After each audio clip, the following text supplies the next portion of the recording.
Minister of Foreign Affairs, and then a statement by Mr. Rehn, Commissioner. Minister, please. Thanks very much, and I try to be brief. Xavier Solana is scheduled to join us, but you never know. We live in a volatile world. We've had now concluded our deliberation for the GERC this time. As you have probably noted, we have Council conclusions on Honduras and on Sudan. I will not go into the details of that if you don't have any particular interest, but on Honduras we sort of repeat what we've said before, but strong support by the efforts of the Organisation of American States and the mediation effort of President Oscar Arias. We are prepared to listen to them concerning the further measures that should be taken, but the lead in these particular efforts are clearly with the American nations themselves, but we want to give them strong support. The principle of democracy is, as you know, something that is very dear also to the European Union. Sudan is a subject of great concern to us. We reinforce the importance that we attach to both the process in Darfur, needless to say, but also to the CPA, the Comprehensive Peace Agreement, with its scheduled elections next year and the scheduled referendum in 2011. We underline the importance of pressing ahead with those preparations. We express some concern about the situation in southern Sudan in a number of different respects, and we will stay engaged in those on the Sudan dossier, needless to say. We had a rather broad discussion, or continuation, I could say, of discussion on Iran yesterday evening. We discussed that at the Gimnish meeting in Stockholm as well.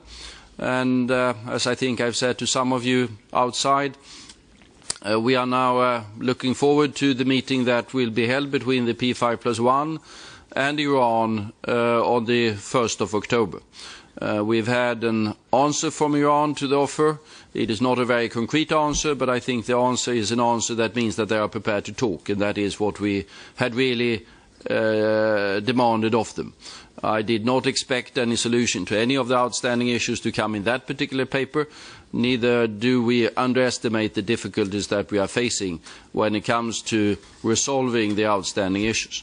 And when I talk about the outstanding issues, it is, of course, primarily centered around the nuclear dossier, but also other issues where we have a need to talk with Iran.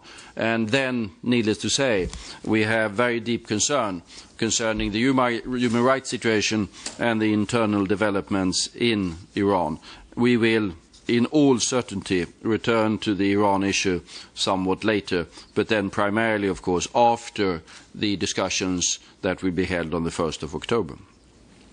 Today, we have focused on the situation in Afghanistan. I think also here we can say it followed the rather extensive discussion we had in Stockholm. Someone referred to the Gimnish roadmap concerning our engagement in Afghanistan. We still have the ongoing process of the Independent Election Commission and the Electoral Complaints Commission. I think that will take some time further. I think it should take the time that it takes. I think it is important that there is a credible process of really sorting out the difficulties that are there and that are real and that must be dealt with in a credible way. But we have also reinforced or underlined again the support that we give to the UN mission there and to Qaeda in a rather difficult situation. And then we have also discussed or continued the discussions concerning the UN, EU, US efforts that must be there when a government is in place, in order to help and assist the Afghan authorities in the next stage of the development of the country with all of the difficulties and all of the challenges that are there. From the operational point of view, I think the discussion that we had on the Southern Caucasus was an important one. Those of you who follow these meetings regularly remember that we had a discussion in July, which was centered quite a lot on Georgia, and we extended the mandate of the UMM. I had, prior to that, a Troika trip to the entire region. We now followed up that Troika trip to the entire region with asking the Commission to present mandates for negotiations for association agreements with all of the three countries.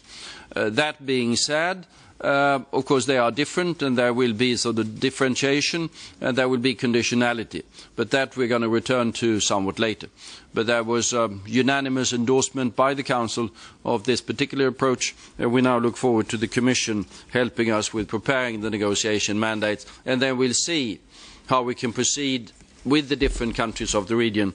There is a recognition that the European Union now has a most important role in contributing to the stability of this region. We also expressed appreciation for the efforts underway to normalise relationship between Turkey and Armenia. That is important, and we underline the urgency that we see in moving forward the Minsk process of talks on resolution of the conflict of Nagorno-Karabakh.